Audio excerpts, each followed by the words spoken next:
नमस्कार दोस्तों, आपकी स्वागत है मेरे YouTube चैनल पर। आज की कहानी है दादी की वसीयत। दादी की चिता में चाचा ने आग दी। ताऊ अपने 2 बच्चों के साथ अमेरिका जाकर बस गए थे। चिता धू धू कर जल उठी। गंगा के किनारे की तेज हवा ने आग में घी का काम किया। चिता की प्रचंड अग्नि ने सर्दी के उस मौसम में भी पास खड़े लोगों को काफी गर्माहट का अनुभव करा दिया। करीब 50-60 लोगों की भीड़ में मैं भी शामिल था। मैंने बड़े ही कुतूहल से दादी के अस्पताल जाने से लेकर उनके इलाज और उनके मरने तक की घटनाओं के अलावा उन्हें शमशान घाट तक ले जाने में बरती गई तमाम पुरातनवादी रूढ़ियों को देखा था, उन्हें समझने का प्रयास किया था, पर मेरी समझ में यह नहीं आया था कि नियमों का पालन क्यों आवश्यक था या इनके न मानने से क्या नुकसान हो जाने वाला था। मैंने पहली बार इस तरह की मीत को नज़दीकी से देखा था। अम्मांजी के 3 दामादों में मैं सबसे छोटा दामाद हूँ। अम्मांजी की शवयात्रा में शामिल होना मेरे लिए इस तरह का पहला अनुभव था। 10 दिसंबर की सुबह नहाते समय दादी जी स्नानगृह में ही गिर गई थी। काफी खून निकला था। उन्हें तुरंत अस्पताल ले जाया गया था। डॉक्टर का कहना था कि दिमाग की नस फट गई है। मुझसे से जो करते बना मैंने किया। मेरी पत्नी तो अपनी दादी की सेवा के लिए रात दिन अस्पताल में ही रही। असल में वे मेरी दादी नहीं, मेरी पत्नी की दादी थी। मेरी पत्नी की माँ थी। जल्दी मृत्यु होने के बाद दादी ने उसकी देखभाल की थी। मेरी पत्नी के पिता कुछ साल पहले ही गुजरे थे, इसलिए पूरे घर में मेरी और मेरी पत्नी की दादी से खूब बनती थी। मेरी 2 बड़ी सालियाँ, चाचा की बेटियाँ व अम्मांजी की एकमात्र बहू चाची बेटियों के अपने पूरे बच्चों सहित दोपहर को अस्पताल पहुँचती थीं। शाम तक पूरी टीम दादी के पास बैठने के बजाय बाहर मटर गश्ती ज्यादा करती थी। मैं जब भी कभी वहां पहुंचता, अपनी चचेरी सालियों को कभी चाय तो कभी कॉफी पीते हुए, तो कभी बाहर सड़क पर टहलते हुए पाता था। एक बार पूछा तो कहने लगी, यहाँ सर्दी काफी है, बच्चों को ठंड न लग जाए, इसलिए धूप का सेवन बेहद जरूरी है। मैं सवाल करता, फिर आप लोग बच्चों को यहाँ क्यों ला रहे हैं? कुछ लोग घर ठहर जाया करें, कुछ रात में आ जाया करें। एक छूटती ही बोली थी, मेरे बच्चे मेरे साथ ही आएंगे, मैं उन्हें किसी के भरोसे छोड़कर क्यों आऊं? रात में बच्चों को यहाँ सुलाना ठीक नहीं, क्योंकि बच्चों को इन्फेक्शन हो जाता है। घर ही सबसे सुरक्षित जगह है। मैं स्वयं इन्फेक्शन के से नहीं आना चाहती, पर क्या करूं, माँ कहती हैं तो आना पड़ता है। नहीं आऊंगी तो लोग क्या कहेंगे, यानी वह रिश्तेदारों के तानों के डर से यहाँ आ रही थी। दूसरे दादी भी तो दीप्ति को ही मानती हैं, अब दीप्ति ही उन्हें देखे। मैं इस जवाब से निरुत्तर हो गया था। वे दोनों बहनें व दीप्ति की चाची इस जवाब से प्रसन्न नजर आ रही थीं। मैं सोचने लगा, शायद मैं ही बेवकूफ़ हूँ जो यहाँ पड़ा हूँ। मगर तुरंत दूसरा विचार मन में आ गया, दादी है, सेवा करने में क्या हरज है? सब नालायक सही, पर मैं तो नालायक नहीं। इन्हीं दादी की वजह से मेरी दीप्ति से शादी हो गई थी। चाचा ताऊ तो उसकी शादी में इंटरेस्ट ही नहीं ले रहे थे। मेरी शादी पर दादी ने ही बढ़ चढ़ कर हम दोनों के प्रेम विवाह पर मुहर लगाई थी। चाचा चाचियां तो दीप्ति को किसी टीचर से बांध देना चाहते थे। मैं दक्षिणी भारतीय था और दादी ने न जाति पूछी न मेरे घर वालों के बारे में पूछा। उन्हें दीप्ति पर पूरा भरोसा था। जब से दादी बूढ़ी होने लगी थी, दीप्ति ही उनका सारा काम करती थी। काम यह उनका बचपन से करती आई थी, पर मेरे साथ MBA करने के बाद, उसी NNC में काम करने के बाद भी उनके छोटे छोटे काम दीप्ति के हवाले थे। दीप्ति और मैं दोनों अनाथ से थे। मुँह भी दादी वही प्यार दिया जो मुँह कभी किसी से नहीं मिला। इसलिए रात दिन उनकी अस्पताल में सेवा करते हुए हम दोनों को खुशी ही हुई। दादी भला बोझ कैसे हो सकती है? चाचाओं चाचियों की वे जाने। दादी की इकलौती बची बहू ने तो शायद अपनी सास को न छूने का प्रण कर रखा था। घर से चलती तो कम से कम भारी साड़ी पहनकर, साथ में मेल खाता हुआ ब्लाउज, इसके ऊपर रूज, लिपस्टिक का मेकअप। अस्पताल में जाकर पुनः एक बार अपना मेकअप शीशे में देखना न भूलती, ताकि राह में कोई गड़बड़ हुई हो तो ठीक की जा सके। उस उम्र में भी चाची का ठसका देखने वाला था। वह तो माँ तक से फ्लर्ट कर लिया करती। मैंने उससे एक दिन कह ही दिया, चाची आपका यह श्रृंगार यहाँ शोभा नहीं देता। वह तपाक से बोली, तुम क्या जानो, बहुत सारे डॉक्टर यहाँ आते हैं, कुछ एक उनके व दामादों के मित्र भी हैं। वे मित्र भी दादी को देखने आते ही हैं। मुझे सादे कपड़ों में देखेंगे तो क्या कहेंगे? कितनी बेइज्जती होगी तुम्हारे चाचा की। एक बड़े व्यापारी की पत्नी के नाते मुझको यह सब पहनना पड़ता है। घर की इज्जत का सवाल जो है, दादा के एकमात्र सुपुत्र और हमारे यहाँ मौजूद एक ही अदद चाचा साहब को तो बिजनेस से ही फुर्सत नहीं मिलती थी। हाँ, रोज रात एक बार जरूर इधर से हो जाते थे। रात में ठहरने के नाम पर दुकान के नौकर को बैठा जाते थे, जो आधा सोता तो आधा ऊँघता था। रात में ग्लूकोस आदि चढ़ाते समय दादी के हाथ को पकड़े रहना पड़ता था, क्योंकि अक्सर वे हाथ को दस्तक देती थीं। इसलिए रात में दीप्ति और मैं बारी बारी सोते व जागते थे। घर में करीब 7वें रोज महामृत्युंजय का पाठ प्रारंभ हो गया था, दादी को मोक्ष दिलाने के लिए। साथ ही एक पंडित की नियुक्ति अस्पताल में अम्मां जी को भागवत पढ़कर सुनाते के लिए कर दी गई थी। वह 1 घंटे के पूरे 200 रुपये लेता था। दादी के स्वस्थ रहते कोई उन्हें एक छोटा किस्सा भी नहीं सुनाता था, पर अब भागवत सुनाई जा रही थी। जब तक दादी ठीक थीं, किसी को उनकी चिंता तक न थी, कोई खाने को नहीं पूछता था, लावारिस सी घर के कोने में पड़ी रहती थीं। जब सुनता था तो इच्छा होती थी दादी को अपने पास ले आऊं, पर दादी नहीं आती। कह देती थीं, बेटा कुछ ही दिन रह गए हैं, यहीं गुजार लेने दो। करीब 8वें दिन सुबह दादी का अस्पताल में देहांत हो गया। चाचा चाची, मेरी चचेरी सालियां व उनके पति आ गए थे। उस दिन बच्चे घर ही पर रहने दिए गए। आते ही सब दादी के शरीर से लिपट गए। ऐसे वे मेरे सामने पहले कभी नहीं लिपटे थे। थोड़ी ही देर में पूरा कमरा दहाड़े मारकर रोने की आवाज़ों से गूंज उठा। यूं लगा जैसे एक साथ कई लोग कत्ल कर दिए गए हों। 5 मिनट में ही सब शांत भी हो गए। किसी के चेहरे को देखकर नहीं लग रहा था कि उसकी आंखों से आंसू का एक कतरा भी बहा हो। पूरा सीन मेरी आंखों के सामने नाटक के रिहर्सल की तरह निकल गया। मेरे अपने माता पिता जिंदा थे और दोनों ही मेरी तरह अकेले संतान थे। किसी को मरने के समय देखने का यह पहला मौका था। दादी के शव को स्ट्रेचर पर डालने के वक्त, चूंकि चाचा अकेले थे, मैंने सोचा दादी को उठाने में मदद कर दूं। अभी हाथ बढ़ाया ही था कि बड़ी साली बोल उठी, दिनेश तुम हाथ न लगाना, तुम तो दामाद हो, तुम्हारा हाथ लग गया तो अम्मा को नर्क जाना होगा। इस बहाने पति को भी हाथ लगाने से बचा लिया। दादी के मरने तक तो मैं सेवा करता रहा। उस समय किसी को याद नहीं आया कि मैं घर का दामाद हूँ। पर यह चूंकि दादी को मोक्ष मिलने की बात थी, अतएव मैं अपना हाथ लगाकर उनके मोक्ष के रास्ते का द्वार बंद नहीं करना चाहता था। दादी को उठाना चाचा के अकेले के बस की बात नहीं थी। वे खुद 65 के थे, दादी 89 की थीं। फिर भी भाई साहब, मेरी श्रीमती जी व भाभी जी दादी को उठाकर स्ट्रेचर पर लाने लगे। स्ट्रेचर मेरी दोनों सालियों ने पकड़ रखी थी। इससे पहले कि शव स्ट्रेचर पर आ पाता, वह फर्श पर जा गिरा।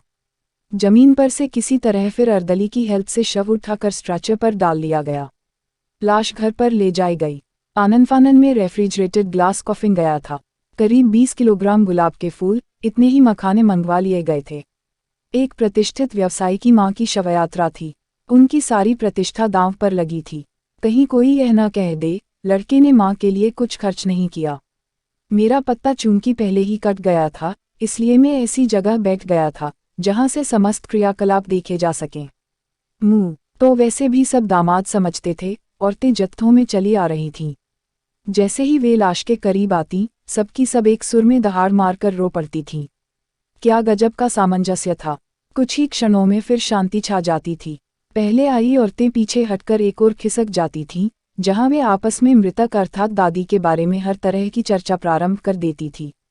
भले ही दादी के जीते जी कभी कानी आंख भी वे सब इधर नहीं झांकी होंगी, पर अब कॉलोनी की तमाम स्त्रियों का हुजूम था।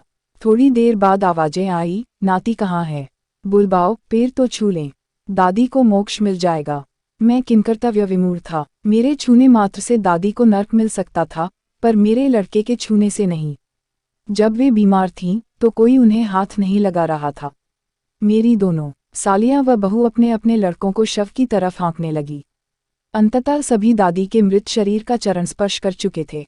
मैंने सोचा, अच्छा हुआ मेरे दोनों साव बाहर नहीं आए, वरना मेरी तरह तमाशा बनते व मूर्ति की तरह कोनों में बैठे होते।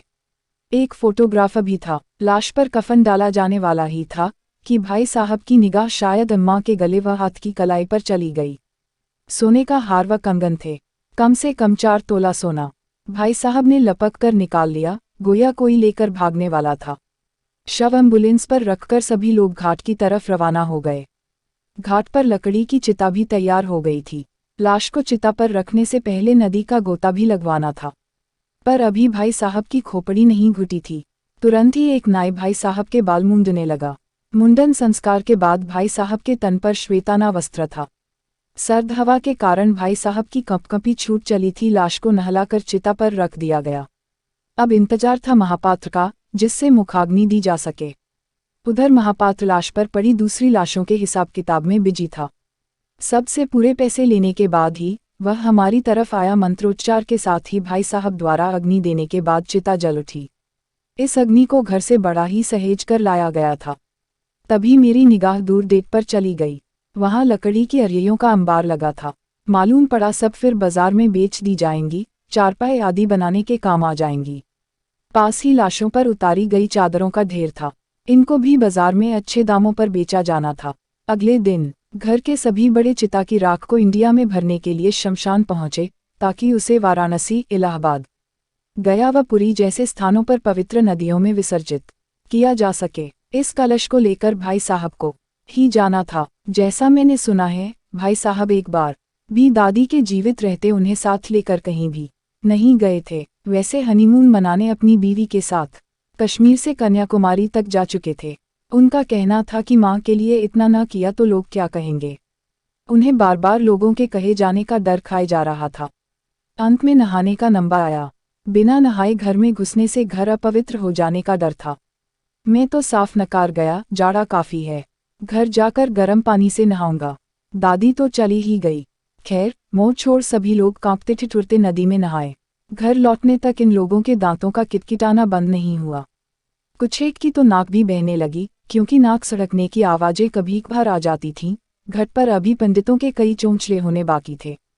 10वीं एकादशी, 13वीं, पंडितों को दान, नातेदारों, मोहल्ले वालों को भोजन, हजारों का खर्च था।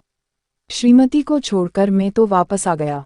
लौटने पर पत्नी ने बताया कि दादी के इलाज से लेकर उनकी 13वीं तक करीब 2 लाख रुपए खर्च हुए। भाई साहब की हर जगह धाक जम गई थी। पंडितों ने एक प्रकार से अम्मा के स्वर्ग जाने का सर्टिफिकेट दे दिया था। साथ ही अगले साल श्राद्ध भी करवाने को बोल गए थे। फोटोग्राफर को भी रुपए दिए गए थे। करीब महीने भर के दौरे में सब लोग होटलों में ठहरे थे। खाने, आने जाने व किराए आदि में भी खूब रुपए खर्च हुए। पंडितों को खुश करने में भी खर्च हुआ। इतने खर्च के बावजूद भाई साहब का चेहरा प्रसन्नता से खिला हुआ था।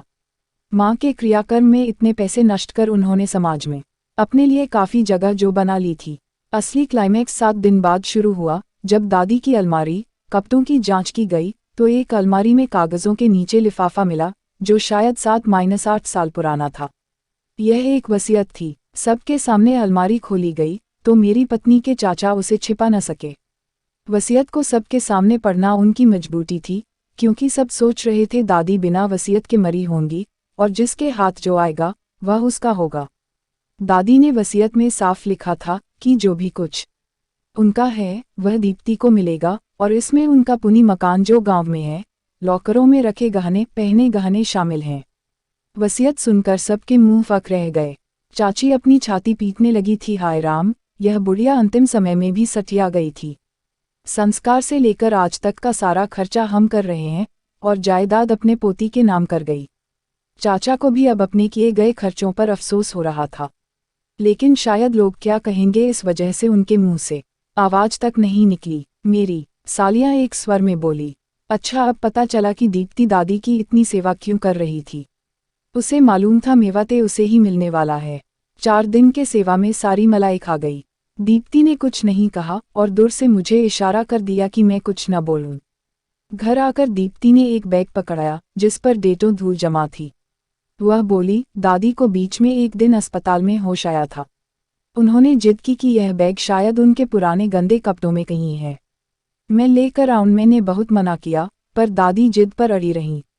बैग लेकर आई तो मेरे हाथ पर हाथ रख कर बोली कि बेटा यह मेरी तरफ से तुम दोनों के लिए है, किसी को खबर भी न लगने देना। मुँह नहीं मालूम जो मैंने लिखा है वह तुमको बह मिलेगा या नहीं। मैंने यह बैग खोला तक नहीं और घर पर ले आई। अब वे चली गई तो देखे क्या है उसमें। बैग में करीब 5 किलोग्राम सोने के जेवर थे। पुराने डिजाइन में थे। चाचियों की नज़र से कब कैसे बच गया यह बैग पता नहीं। शायद इसीलिए कि दादी ने उसे उस अलमारी में रखा जिसमें पुराने कपड़े थे। उन कपड़ों में बहुत बदबू थी। शायद दादी ने जानबूझ कर पेशाब वाले कपड़े भी वहां ठूसे थे ताकि कोई चाचा चाची हाथ न लगाए।